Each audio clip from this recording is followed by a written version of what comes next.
জেলা এবং মহানগর কর্তৃক আয়োজিত আজকের এই আলোচনা সভার সম্মানিত সভাপতি, বিশেষ অতিথি এবং বিভিন্ন রাজনৈতিক দলের নেতৃবৃন্দ। সময় খুব সংক্ষিপ্ত, যে কারণে সবার নাম নেওয়া সম্ভবপর হচ্ছে না। এখানে আছেন সাদিকুজ্জামান খান, আমি বাংলাদেশ জামাত ইসলামী সদর মেট্রো থানা গাজীপুর মহানগর, আব্দুল বাসির মোল্লা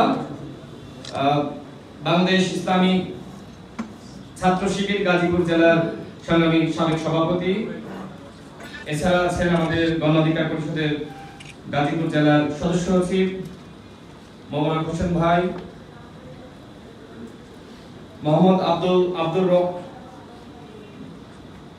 মোহাম্মদ হোসেন আলী কেন্দ্রীয় মজলিস শূরা সদস্য এবং সহকারী সেক্রেটারি জেনারেল বাংলাদেশ জামাত ইসলামী গাজীপুর, আকাম মোজাম্মেল হোসেন নাগরিককে দুঃখিত, আসলে নামগুলো এখানে সঠিকভাবে লিখতে পারিনি। তো আমি আমার সরাসরি বক্তব্যে চলে যাচ্ছি। সংগ্রামী সাথী ও বন্ধুগণ, আজকের আলোচনার বিষয়বস্তু রাষ্ট্র সংস্কার। যে গণ অভ্যুত্থান হয়েছে কেন, কি জন্য? রাষ্ট্র সংস্কারের জন্য। 2018 সালে আমরা পুরো সংস্কার আন্দোলন করেছিলাম। সেই আন্দোলন ছিল একটি সফল আন্দোলন। এই আন্দোলনের পরে আমরা যখন ছাত্র সংগঠন গঠন করেছি, যুব সংগঠন গঠন করেছি, আমরা যখন পেশাজীবী এবং শ্রমিক সংগঠন গঠন করেছি এবং সর্বশেষ আমরা গণ অধিকার পরিষদ গঠন করেছি, তখন আমরা সবার মাঝে যে বাক্যটি ছড়িয়ে দিয়েছিলাম সেটি হলো, আমরা কোন সংস্কার আন্দোলন করেছি, এখন আমাদেরকে রাষ্ট্র সংস্কার করতে হবে।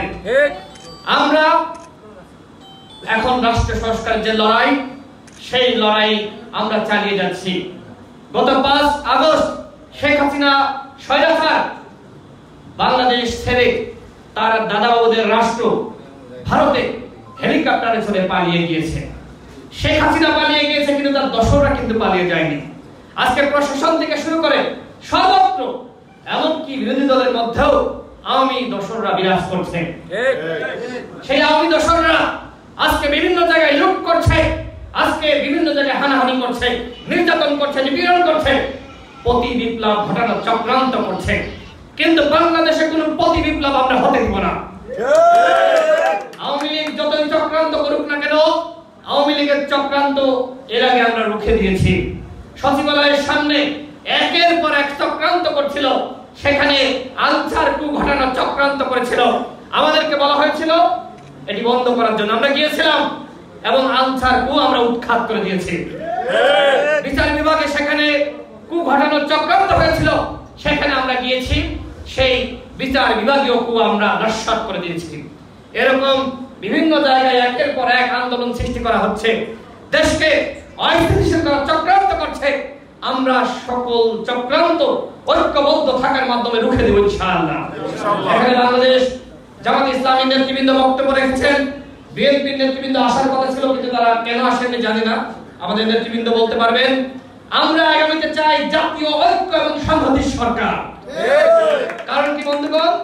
কারণ এই মুহূর্তে যদি আমরা জাতীয় ঐক্য এবং সংহতি প্রতিষ্ঠা না করতে পারি, তাহলে ৭১-এর পরে বাংলাদেশে কি হয়েছিল ৯০ পর্যন্ত আপনারা সকলেই জানেন। দেশ কখনোই স্থিতিশীল ছিল না।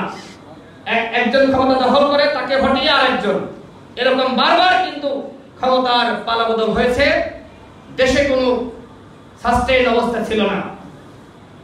ক্ষমতা দখল করার জন্য এরশাদ সহ অনেকে বিভিন্নভাবে চেষ্টা করেছে, কিন্তু আমরা সেই ক্ষমতা দখলের রাজনীতি আমরা এখন আর চাই না।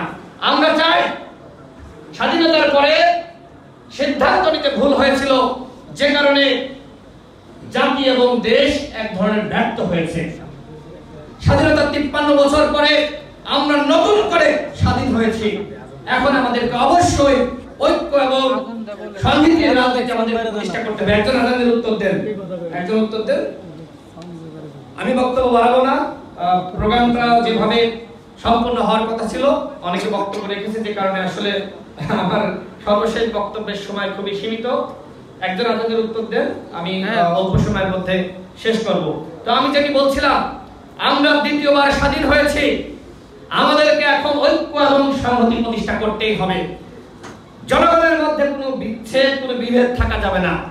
বিএনপি, জামাত ইসলাম, গণ অধিকার পরিষদ, ইসলামী আন্দোলন বাংলাদেশ, নাগরিক ঐক্য বাংলাদেশ, জাসদ সহ সকল দলকে ঐক্যবদ্ধভাবে সরকার গঠন করতে হবে।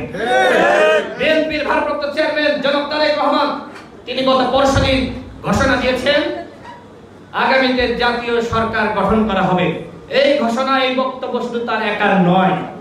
আমরা 42টি দল আমরা যে আন্দোলন করেছি যুগপৎভাবে, সেই আন্দোলনের মূল বক্তব্য ছিল আগামীতে জাতীয় সরকার, ঐক্য এবং সংহতির সরকার প্রতিষ্ঠা করতে হবে, রাষ্ট্র সংস্কার করতে হবে, বিচার বিভাগের স্বাধীনতা নিশ্চিত করতে হবে, নির্বাচন কমিশনকে ঢেলে সাজাতে হবে এবং একই সাথে বাক স্বাধীনতা নিশ্চিত করতে হবে, আমাদের স্বাধীনতা সার্বভৌমত্ব রক্ষা করতে হবে। এই দাবিগুলো আমরা মানুষের সামনে দিয়েছিলাম। একই সাথে এটিও বলা হয়েছিল 2 বারের বেশি পর পর কেউ প্রধানমন্ত্রী হতে পারবে না। 2 বারের বেশি যদি কেউ প্রধানমন্ত্রী হয়, সে হবে শেখ হাসিনা। সুতরাং 2 বারের বেশি কোনো প্রধানমন্ত্রী নয়। একজন ব্যক্তি যদি 2 বার প্রধানমন্ত্রী হয়, একবার হলেই তো যথেষ্ট, তার জীবনে আর কিছু চাওয়ার থাকে না। সুতরাং স্লোগান তুলতে হবে 2 বারের বেশি কেউ প্রধানমন্ত্রী হতে পারবে না, দলীয় প্রধান রাষ্ট্রপ্রধান হতে পারবে না। শেখ হাসিনাকে আমরা দেখেছি, আমাদের শিক্ষা নিতে হবে। শেখ হাসিনা আওয়ামী লীগের সভানেত্রী, একই সাথে প্রধানমন্ত্রী। তিনি গণভবনকে বানিয়েছিলেন তার দলীয় কার্যালয়, আওয়ামী লীগের কার্যালয়ে তিনি যেতেন না।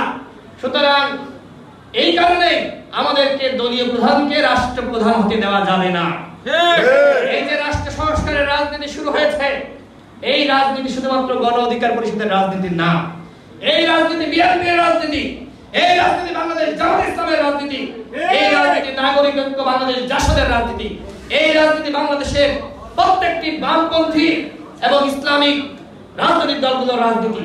রাষ্ট্র সংস্কার না হলে এই স্বাধীনতা ব্যর্থ হবে। রাষ্ট্র সংস্কার আমাদের করতে হবে এবং সেই রাষ্ট্র সংস্কার যতক্ষণ না পর্যন্ত হবে, আমাদের সংগ্রাম চালিয়ে যেতে হবে।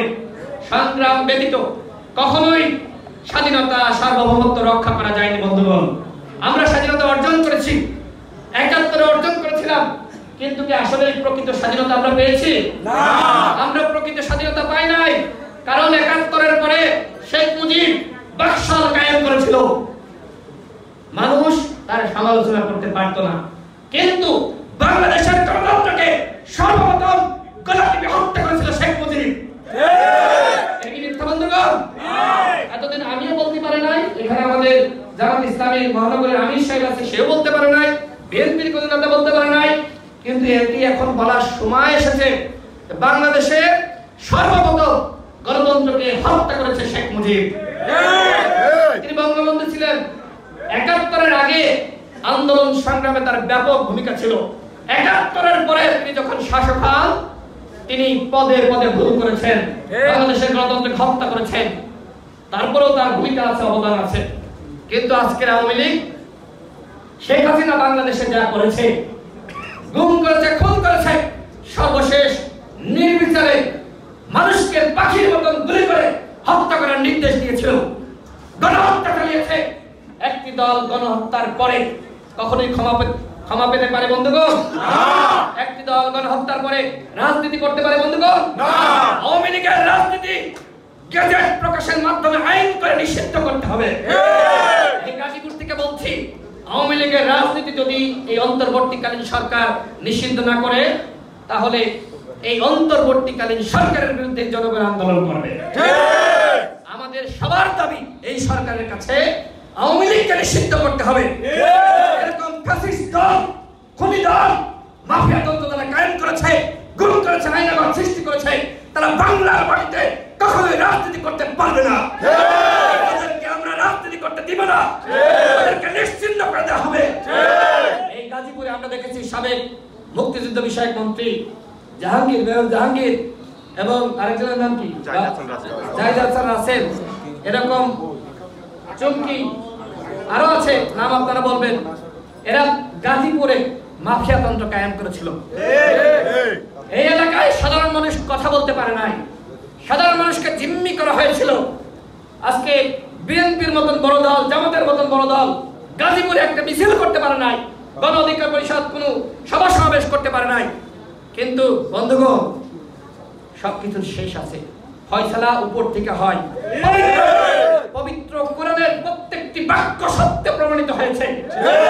পবিত্র কোরআনে যা যা বলা হয়েছিল, যারা সীমা লঙ্ঘন করে তারা কিন্তু একসময় আটকে যায়। আজকে আওয়ামী লীগ সীমা লঙ্ঘন করেছে, দেখেন আজকে কি হয়েছে, তাদের পরিণতি দেখেন।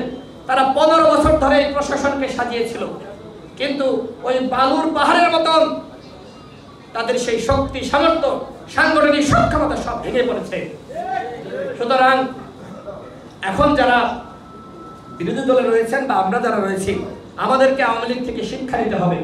এখনকার সাধারণ মানুষ কি চায়, ছাত্ররা কি চায়? এখন সবাই চায় দেশের পরিবর্তন, রাজনীতির সংস্কার, দেশ সংস্কার, প্রত্যেকটা প্রতিষ্ঠানের সংস্কার। আসুন আমরা সকল দল মিলে এই সরকারকে সহযোগিতা করি। অন্তর্বর্তীকালীন সরকারকে আমরা সহযোগিতা না করলে তারা কাজ করতে পারবে না। অবশ্যই আমাদেরকে তাদের সহযোগিতা করতে হবে এবং একই সাথে তারা যদি ভুল করে সেই ভুলের সমালোচনা করতে হবে, তাদেরকে জবাবদিহিতার আওতায় আনতে হবে। কেউই জবাবদিহিতার বাইরে না, আমিও না, আপনিও না। সমালোচনা থাকবে, তাদের ভালো কাজকে আমরা সাধুবাদ জানাবো, ভুল হবে সেগুলো আমরা শুধরিয়ে দিব। কথা বলার সময় না, অনেক কথা বলার ছিল, সাংগঠনিক দিক নির্দেশনা সেটি আসলে দিতে পারছি না, নামাজের সময় হয়ে গেছে। আমি আর এক মিনিট বলে শেষ করব। সেটি হলো বন্ধুগণ, এই গাজীপুর থেকে সর্বপ্রথম ওই রাজাকার আগমন, পাকিস্তানের প্রেতাত্মা, তাদের বিরুদ্ধে সংগ্রাম গড়ে তোলা শুরু হয়েছিল। আমি গাজীপুরের নেতৃবৃন্দকে বলবো, এই গাজীপুর থেকেই সর্বপ্রথম রাষ্ট্র সংস্কারের আন্দোলন শুরু হোক। এই গাজীপুরকে এমন একটি শহর হিসেবে আমাদেরকে